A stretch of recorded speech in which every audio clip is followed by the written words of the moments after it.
बिस्मिल्लाहिर्रहमानिर्रहीम। अस्सलाम वालेकुम मेरी प्यारी बहनों, क्या हाल है। आज मैं आप लोगों के लिए लेके आई हूँ आलू कीमा, जो कि बड़ी मज़ेदार डिश है और झटपट रेडी है।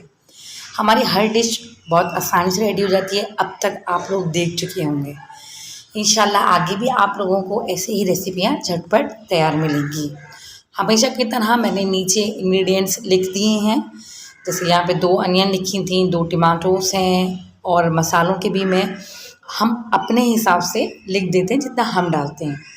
मिर्चें मैं फिर बोलूँगी, मिर्चें और तेल में अगर 19-20 होता है तो हम कर लेते हैं, लेकिन जो नॉर्मल लोग खाते हैं मिर्चें, तो हम उसके हिसाब से हमारे खाने के लिए ठीक होती हैं। वैसे तो इसमें मैंने नहीं ऐड करा था, यही हमारे लिए भी यही मिर्चें ठीक थी। अब मैंने 1 मग ऑयल लिया और ऑयल लेने के बाद उसको मैंने हीट अप करने के लिए रख दिया। जो चीज़ आप लोगों को समझ नहीं आया करे, जो रिक्वेस्ट हुआ करे, प्लीज़ ज़रूर कमेंट में बताया करें। आप लोगों के कमेंट आते हैं, बहुत अच्छा लगता है। और अब मैं प्याज ऐड करने जा रही हूँ। प्याज हमने स्लाइस कर ली थी, स्लाइसर की हुई प्याज है ये, और इसको बारीक काट लेते हैं। अच्छा, हम इसमें इतनी लाल नहीं करते जैसे कौरमे में करते हैं, इसमें इतनी लाल नहीं करूँगी, बस पिंकिश हो जाएगी। तो उसके जो कॉर्नर्स हैं वो ब्राउन होने लग जाएंगे, तो फिर मैं इसके अंदर कीमा ऐड कर लूँगी। कीमे की ये टिप है, पहले मैं लहसुन अदरक ऐड करूँगी और उसके बाद मैं कीमा ऐड करूँगी। जो लोग कुछ लोगों के कीमे बिसात रह जाती है, मैंने भी टेस्ट करे हैं, कीमे में बिसात होती है। उसकी वजह ये होती है, उसकी भुनाई अच्छी नहीं हुई होती। भुनाई अगर आप बाद में करने में मसला होता है कि मसाले जल जाते हैं, कुछ लोगों का होता है।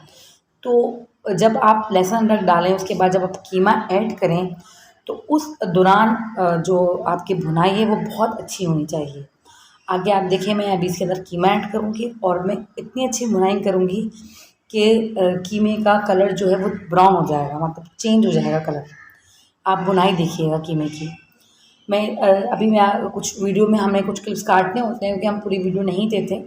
हमारा जो हमारा एक वो टास्क है कि हमने झटपट रेडी करनी है, और वो झटपट ही रेडी होती है। कोई इतने बड़े बड़े क्लिप नहीं हम कम करते, लेकिन जो कहीं ज़्यादा लेंथी हो जाता है तो मैं इसमें कम कर लेती हूँ।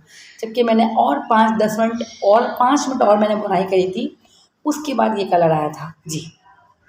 ये कलर बिल्कुल चेंज हो गया। अब मैं इसके अंदर डालूँगी टमाटर और बाकी के मसाले डालूँगी। सब चीज़ें एक साथ ऐड करके कीमे को गलने के लिए छोड़ दूँगी। कीमा टमाटर भी अपना पानी छोड़ता है, प्याज भी अपना पानी छोड़ेगी, तो पानी कम डालूँगी और उसको रख दूँगी। मेरी खाला थी, उन्होंने टिप बताई थी, मैं ऐसे बोला, मतलब मेरा खाना बड़ा लेट बनता है, क्या मसला है? तो उन्होंने मुझे बोला तुम पानी ज़्यादा डालती हो। हाँ, ये बात है, मैं न्यू बनाने शुरू करा था। मेरी शादी को माशाल्लाह से 12वां साल लगेगा, और जो मेरी देवरानी है, जो वो भी खाना बनाती हैं, तो उनकी शादी को 7वां साल लगेगा। तो हम लोगों की भी शादी की इतना ही टाइम हुआ है, तो बस नया सीखा था, बनाना सीख रही थी। तो उस दौरान मैंने अपनी खाला से बोला, बड़ा देर हो जाता है, गल जाता है खाना, चूल्हे पे रखा होता है। तो बोला तुम पानी से ज़्यादा डालती हो, और वाक़ई यही वजह थी कि मेरा पानी ज़्यादा था। अब मैं बड़ा मुनासिब पानी डालती हूँ, तो और भी जल्दी खाना रेडी हो जाता है। अब कीमा गल चुका है, इसकी मैंने भुनाई भी कर दी। अब मैं इसके अंदर ऐड करूँगी दही। अच्छा, जो कीमा गला था वो मैंने इतनी अच्छी भुनाई नहीं करी, बस नॉर्मल ये कि जो पानी था उसको खुश्क कर लिया, पानी कम ही रहा। वही पानी कम डालो, जितना गलने को लेगा इतना गलेगा, और जो बच जाएगा उसको थोड़ा बहुत ही बचता है। अब मैं इसके अंदर दही डालूँगी। दही डालने के लिए मैं आँच तेज़ करूँगी और फिर इसकी अच्छी भुनाई करूँगी, ताकि दही जो है वो पूरी मेल्ट हो जाए, मतलब उसकी कोई फुटकी ना रहे। दही में अगर भुटकी रह जाती है वो खाना, तो शक्ल उसकी बहुत बुरी हो जाती है। खाना का जायका तो बहुत दूर होता है, वो शक्ल अच्छी नहीं लगती अगर दही की फुटकी रह जाए तो। अब मैंने इसके अंदर अच्छी तरह इसको भी मैंने भून लिया है, तेल आप देख रहे हैं ऊपर आ चुका है। अब मैं इसके अंदर ऐड करने जा रही हूँ शायद मैं गरम मसाला भी ऐड करूँगी, और जो मैंने भुना कुटा मेरा जो ज़ीरा था वो भी मैं अभी ही ऐड कर लूँगी। अच्छा, अभी जो टमाटर थोड़े बहुत नज़र आ रहे हैं, मैं उनको दबा रही हूँ चमचे की मदद से।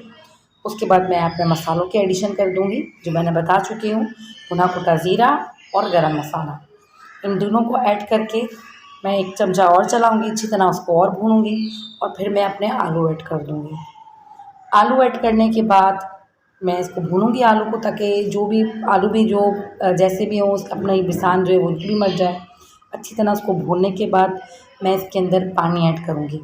अच्छा, पानी तो मैं ऐड आलू के लिए करूँगी, और मैं थोड़ा सा इसको ढिलढिला रखती हूँ। मुझे जो आलू कीमा है हमारे घर में पसंद नहीं किया जाता बिल्कुल टाइट, मतलब आलू कीमा नॉर्मल ज़रा सा ढिलढिला से हिसाब से हो। सालन की तरह शुरबा नहीं रखना उसको, थोड़ा सा हल्का सा ढिलढिला। आप आगे जाके पूरा रेडी हो जाएगा तो आप उसकी शक्ल देख लीजिएगा किस तरह की है। ठीक है, अब मैं अपने यहाँ आलू रख दूँगी। अब मैं 10 से 15 मिनट के लिए आलू गलने के लिए छोड़ दूँगी। मैं इसको ढकूँगी, ढकने के बाद मैं इसको जब खोलूँगी तो मेरा खाना बिल्कुल रेडी होगा। और अभी आप ये देख लें इसकी तस्वीर, अगली तस्वीर में खाना रेडी होगा, ये देखें आपके सामने है। और अब मैं इसके अंदर मैंने हरी ग्रीन चिली साथ डाल दी थी, अब मैं इसके अंदर कोरिएंडर लीव्स डाल रही हूँ। ये मैं आपके सामने डाल चुकी हूँ। खाना बिल्कुल रेडी है, बहुत लज़ीज़ मज़ेदार, ज़रूर ट्राई कीजिएगा। चलिए अब मैं चलती हूँ, इस उम्मीद से कि अपना बहुत ख्याल रखिएगा। अल्लाह हाफ़िज़, दुआओं में याद रखिएगा।